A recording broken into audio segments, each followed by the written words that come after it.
عید میلاد النبی یعنی یہ جو ہے نا میلاد جو ہم رسول اللہ صلی اللہ علیہ وآلہ وسلم کی یہ جو مناتے ہیں، اس حوالے سے جاننا چاہوں گا کہ کیا اس کی کیا اصل جو مقصد ہے وہ کیا ہوتا ہے؟ دیکھیں میں آپ سے عرض کروں کہ اکثر سوال کیا جاتا ہے کہ ہم میلاد کیوں مناتے ہیں، اور یہ بڑا عجیب و غریب سوال ہے. اصل میں یہ سوال بنتا ہے نہیں. سوال یہ ہے کہ ہم میلاد کیوں نہ منائیں، یہ سوال ہے. یہ سوال ہی نہیں کہ ہم میلاد مناتے ہیں، یہ بتائیے کہ میلاد کیوں نہ منائیں. آپ کوئی ایویڈنس ہے ان قرآن کے اندر منع ہے؟ جواب آتا نہیں. احادیث مبارکہ میں منع ہے؟ جواب آتا نہیں. کیا صحابہ کرام رضوان اللہ تعالی علیہ مجمعین نے منع کیا؟ جواب آتا نہیں. بڑی عجیب غریب بات ہے کہ آپ منع کرتے. اچھا جناب یہ دیکھیے کہ میں بڑے سادہ الفاظ میں بتانا چاہوں گا کہ اسلام کیا ہے. اسلام 4 چیزوں پہ مشتمل ہے. حضور نے جو فرمایا وہ اسلام ہے، حضور نے جو کیا وہ اسلام ہے، اور حضور نے جس سے منع کر دیا وہ اسلام ہے، اور حضور نے جس سے منع نہیں کیا وہ بھی اسلام ہے. لہٰذا اگر کوئی آج کسی چیز کو منع کرتا ہے، اس کا مطلب یہ ہے کہ وہ اسلام کے منہ میں اپنی بات ڈال رہا ہے. اب نہ اللہ سے بھول ہوئی نہ رسول سے بھول ہوئی. قیامت تک کی ساری ناجائز چیزوں کو قرآن مجید اور احادیث نبویہ میں بڑے بڑے بورڈ لگا دیے گئے کہ these are the prohibited thing, یہ حرام ہے، یہ حرام ہے، یہ حرام ہے. بڑے بڑے بورڈ لگا دیجیے. اور دیکھیں طریقہ اور اصول بھی یہی ہے کہ ہر جائز چیز کا نہیں بتایا جاتا. مثال کے طور پر اگر آپ کو کہیں جانا ہے تو آپ نے کبھی زندگی میں بورڈ نہیں دیکھا ہوگا کہ الاؤ ہے ادھر آ جائیے، نہیں، یہ کہیں نہیں لکھا ہوگا. ناٹ الاؤڈ ہوگا وہاں ضرور لکھا، جہاں ناٹ الاؤڈ ہوگا، پروہیبٹڈ ایریا ہوگا، وہاں پر بورڈ لگا ہوگا کہ یہاں داخلہ منع ہے. لہٰذا قرآن و احادیث میں بھی بڑے بڑے بورڈ لگا دیے، حرام، یہ حرام، یہ حرام. اور مجھے کہنے دیے ڈاکٹر صاحب اللہ کا نبی بنیادی طور پر ہر جائز کام کروانے نہیں آتا. بالکل نہیں. دراصل اللہ کا نبی ہر ناجائز کام سے روکنے کے لیے آتا ہے. اگر جائز کام کی اگر جائز کام کروانے آتا اور جائز کی فہرست بنتی تو قرآن 30 پاروں پہ 30,000 پارے بھی کم پڑ جاتے کہ یہ بھی جائز، یہ بھی جائز، یہ بھی جائز، یہ بھی فہرست، ایک پوری فہرست بن جاتی. کہاں تک ہم قرآن حفظ کرتے. لہٰذا قرآن کے اندر اللہ کو جو ناپسند چیز ہے ان کا بیان ہے، اللہ کو جو پسند ہے ان کا بیان ہے. ہر جائز چیز اللہ کا نبی کروانے نہیں آتا. اب اگر بنگلہ دیش کے لوگ رہنے والے اگر پوری زندگی اگر چاول کھاتے اور مچھلی کھاتے، ان سے یہ نہیں پوچھا جائے گا باجرے کی روٹی کیوں نہیں کھائی، تم نے گندم کیوں نہیں کھایا، تم نے فلانے نہیں کیا، نہیں پوچھا جائے گا. اگر اسی طرح پاکستان کے رہنے والے مچھلی روزانہ نہ کھائیں تو ان سے نہیں پوچھا جائے گا کہ یہ بھی تو اللہ کی غذا تھی، جائز تھی، تم نے یہ کیوں نہیں کھایا.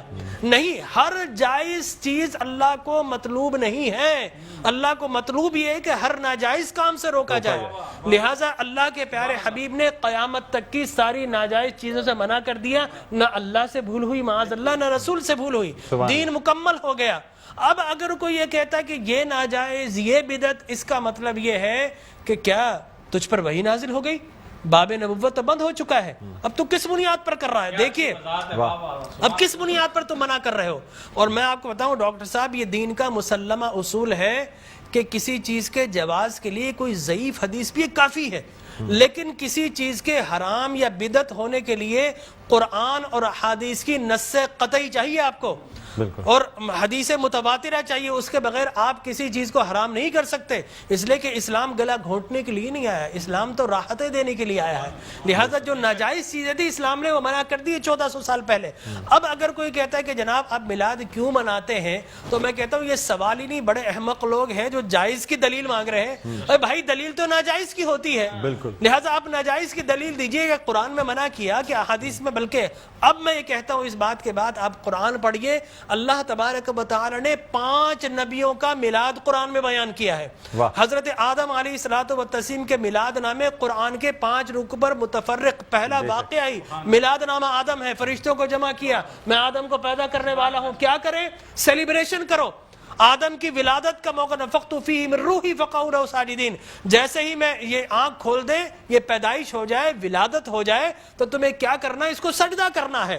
اللہ تبارک و تعالیٰ فرماتا ہے کل مجمعون الا ابلیس. سارے فرشتوں نے سیلیبریٹ کیا، آدم کو سجدہ کیا سوائے ابلیس کے.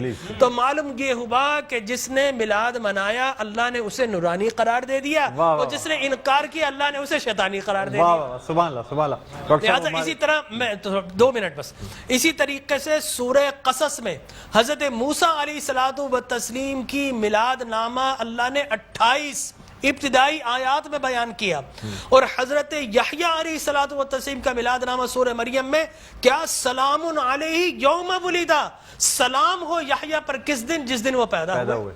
لہذا نبی پیدا ہو رہا تو اللہ سلام بھیج رہا ہے، اور پھر حضرت عیسیٰ فرماتے والسلام علیک یوم ولدت ویوم اموت ویوم ابعث حیا، سلام ہو مجھ پر جس دن میں پیدا ہوا، سرکار نے فرمایا۔ اور پھر اللہ تبارک و تعالی نے ووالدین وما ولد کہہ کر حضور کے میلاد کو بیان کیا، اور حضرت مریم کی میلاد کو اللہ نے سورہ آل عمران میں بیان کیا۔ پھر سرکار نے فرمایا کہ میرے غلام الجمعۃ عید للمسلمین، لوگ کہتے ہیں 2 عیدیں، تیسری عید مل گئی۔ حضرت عمر بن خطاب سے پوچھا کہ یہ الیوم اکملت لکم دینکم، یہ آیت ہمارے نبی پر نازل ہوتی تو ہم 2 عیدیں مناتے، ہم تو بطور عید مناتے۔ حضرت عمر نے حضرت ابن عباس دونوں سے احادیث فرمایا میاں تم ایک عید کی بات کر تو ہماری تو 2 3 عیدیں تھی اس دن۔ وہ یوم عرفہ تھا مسلمانوں کی عید کے دن، وہ جمعۃ المبارک تھا مسلمانوں کی عید کے دن، وہ تکمیل دین کا دن تھا، وہ مسلمانوں کی عید کا دن ہے۔ لہٰذا یہاں پر تو پہلی، دوسری، تیسری، چوتھی، 5ویں نہ جانے کتنی عیدیں، اور صحیح مسلم کی حدیث مبارک رسول اللہ نے 5 عیدیں بیان فرما دی، ایام تشریق، یوم نحر، اس کو سرکار نے عید قرار دیا۔ لہٰذا معلوم یہ ہوا کہ سرکار دو عالم، اور پھر میں عرض کر رہا تھا کہ آدم پیدا ہوئے، فرمایا الجمعۃ عید للمسلمین، جمعہ مسلمانوں کی عید کا دن۔ فرمایا رسول اللہ کیوں؟ فرمایا فیہ خلق آدم، اس لیے کہ اس دن تمہارے باپ آدم پیدا ہوئے۔ معلوم ہو آدم پیدا ہو تو عید کا دن، اور جس دن فخر بنی آدم پیدا ہو ہزاروں عیدوں کا عید۔ یہ عید بھی ہے اور یقینی طور پر جشن بھی ہے۔ دیکھیے حضرت عیسیٰ ابن مریم علیہ الصلوۃ والتسلیم پیدا ہوتے نا، اللہ تبارک و تعالی حضرت مریم کے پاس پینے کے لیے کچھ نہیں تھا، اللہ فرماتا وَهُزِّ إِلَيْكِ بِجِذْعِ النَّخْلَةِ تُسَاقِطْ عَلَيْكِ رُطَبًا جَنِيًّا، اے مریم گھبرا مت، اللہ کے میرا نبی آنے والا، اس کی ولادت ہونے والی ہے، یہ سوکھا ہوا درخت ہے، اس کو ہاتھ تو لگا۔ حضرت مریم جیسے ہی ہاتھ لگاتی ہے، اللہ تبارک و تعالی میلاد عیسیٰ کی خوشی میں اس کو ہرا بھرا کر دیتا ہے، اور پانی جاری و ساری کر دیتا ہے۔ تو اللہ تبرک بھی دیتا ہے، اللہ تبارک و تعالی اسے سیلیبریٹ بھی کرتا ہے۔ تو یقینی طور پر میلاد النبی صلی اللہ علیہ وسلم کے اگر جواز کی آپ بات کریں گے صبح ہو جائے گی، میں قرآن سے بھی بیان کرتا رہوں گا، میں احادیث نبویہ سے بھی بیان کرتا رہوں، لیکن ناجائز کی ایک دلیل اگر کوئی ہمیں دینا چاہے تو ہم موجود ہیں میٹرو ٹی وی پر، کوئی ایک دلیل ہمیں دے دے۔ لوگ کہتے ہیں بدعت بدعت، یہ بدعت، او بھائی بدعت ہر نیا کام بدعت نہیں ہوتا، ہر نیا عقیدہ بدعت ہوتا ہے۔ لہذا وہ سمجھے نہیں، ہر نیا کام بدعت نہیں ہے۔ میں آپ کو ثابت کر دوں ہر نیا عقیدہ بدعت ہے۔ لیکن آپ شیطان نے جب بلیف جس چیز پہ انسان کا ہے وہ قائم ہے، وہ قائم ہے۔ ہر نیا کام، اگر ہر نیا کام بدعت ہوتا، خوشی منانا، عید منانا، اس میں تو کوئی ایسی بات انوویشن ہے اسلام کے اندر۔ آپ یہ دیکھیں نا حضور اکرم صلی اللہ علیہ وسلم کی وفات شریف کے بعد قرآن مجید جمع کیا، بدعت، پھر اس کے بعد تراویح بدعت، وہ بخاری کے ہذہ نعمت البدع، حضرت عمر بن خطاب کے الفاظ ہے کتنی پیاری بدعت ہے کہ میں نے تراویح شروع فرما دی۔ تو مقصد وہ کہ بدعت اچھی بھی ہوتی ہے، صحابہ کرام بدعت حسنہ بھی ہے، بدعت مذمومہ بھی ہے، اور مذمومہ بدعت کیا ہے؟ اچھی چیز کو مٹا دینا، اور بدعت حسنہ کیا ہے؟ کسی اچھی کام کا جاری کرنا۔ فرمایا من سن سنتا حسنتا فلہ اجرھا واجر من عمل بھا الی یوم القیامہ، جو کسی اچھی سنت، اچھے کام کو جاری کرتا ہے، اس کے بعد قیامت تک اگر لوگ اس کام کو جاری رکھیں تو اس بگنر کو اللہ تبارک و تعالی اجر و ثواب عطا فرماتا ہے۔ سبحان اللہ۔ ہماری ٹرانسمیشن کا